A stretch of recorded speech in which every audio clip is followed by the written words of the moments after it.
Wat is redoxreaksies?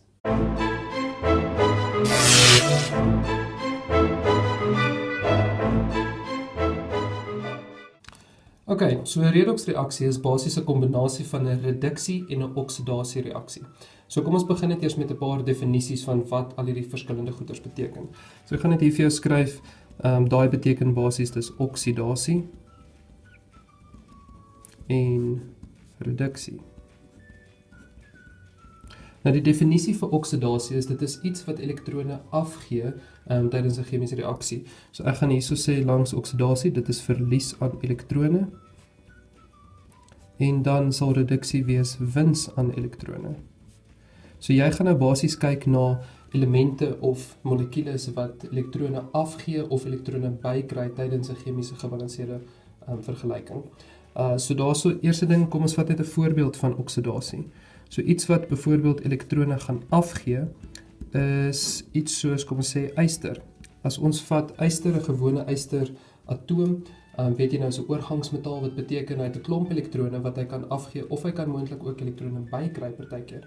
Maar in hierdie geval gaan ons sê byvoorbeeld yster vorm Fe3+ plus 3 elektrone. So wanneer hy 3 elektrone skenk, onthou ons as ons elektrone afgee, dan word iets meer positief gelaai, en wanneer ons elektrone bykry, dan word hy meer negatief gelaai, omdat hy nou 'n oormaat elektrone gaan hê. So daai is 'n eenvoudige voorbeeld van 'n oksidasie-halfreaksie. 'n voorbeeld van 'n reduksie-halfreaksie is nou iets wat elektrone kan bykry. So kom ons sê byvoorbeeld 'n Ci+ ion.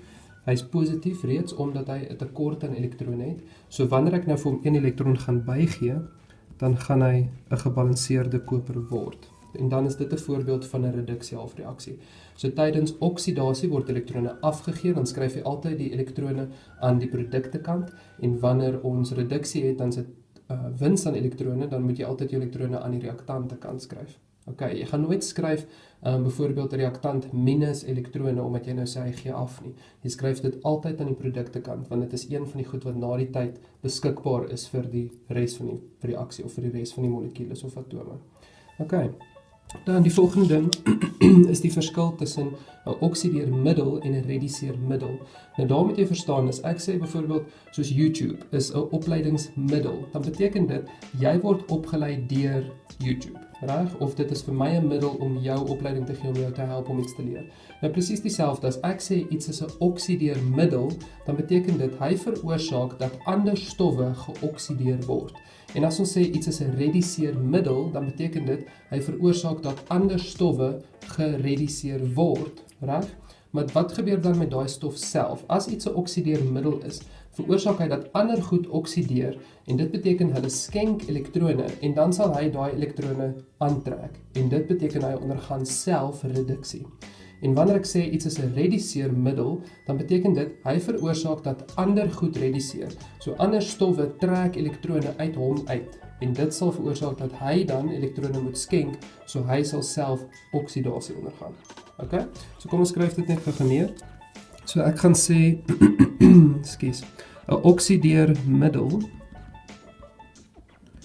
veroorsaak oksidasie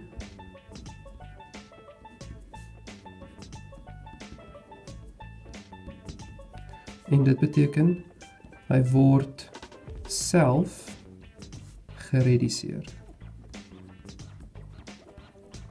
En dan presies dieselfde vir 'n rediseermiddel. So ons rediseermiddel veroorsaak reduksie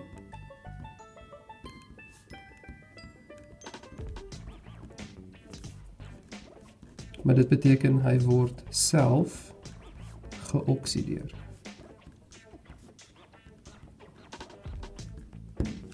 Okay.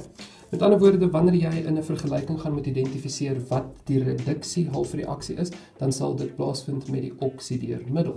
En wanneer jy moet identifiseer wat die oksidasie-halfreaksie is, dan sal dit die rediseermiddel wees. Want die rediseermiddel word self geoksideer en die oksideermiddel word self gerediseer. So dit is net die teenoorgestelde, want hy veroorsaak dit in die ander stowwe. Reg. Dan is daar net 'n laaste ding wat ek net vir julle wil wys. Byvoorbeeld, hulle gaan nou vir jou 'n tipe vrae vra soos identifiseer die reduseermiddel of identifiseer die oksideermiddel of skryf die reduksiehalfreaksie of die oksidasiehalfreaksie. Nou in die volgende video's gaan ek vir julle wys hoe werk ons met oksidasiegetalle om vas te stel of dit werklik 'n redoksreaksie is of nie en hoe om van daar af dan te wys wat die reduksie en die oksidasiehalfreaksies is. So kom ons kyk net gou, die ding wat ek julle wil wys is wat ons doen met diatomiese molekules. So in 'n vergelyking kan ons nou byvoorbeeld hê, so ek gaan net hierso sê voorbeeld diatomies. Nou diatomiese stof, daar's 7 van hulle. Dit is daai NOF, klobrie, stikstof, suurstof, fluor, chloor, brom en jodium en dan waterstof is bykomend, moet jy onthou. So hulle is diatomies in die natuur, wat beteken jy kry nie net 'n gewone suurstofatoom op sy eie nie. Dit sal altyd 'n O2 molekuule wees.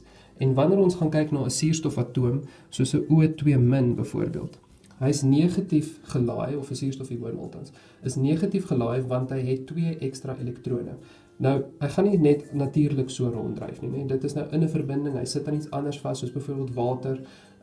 In water is die O mos -2 gelaai, en dit beteken hy het 2 elektrone ekstra, wat hy eintlik dan nou kan skenk. So wanneer hy hierdie 2 elektrone skenk, wat gaan hy word?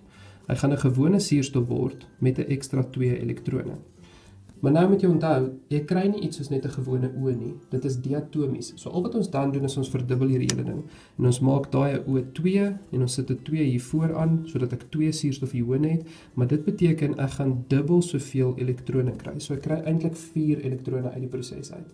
En nou hierdie suurstof aan die linkerkant, soos ek gesê het, staan nie eintlik alleen nie, hy sal altyd vas wees aan iets anders. So wanneer jy hierdie oksidasiereaksie, onthou hy skenk elektrone, so dis oksidasie. Wanneer jy hierdie oksidasiehalfreaksie gaan skryf, gaan jy net hier by sit wat ook al daai suurstof aan vas is. OK. En dis dit.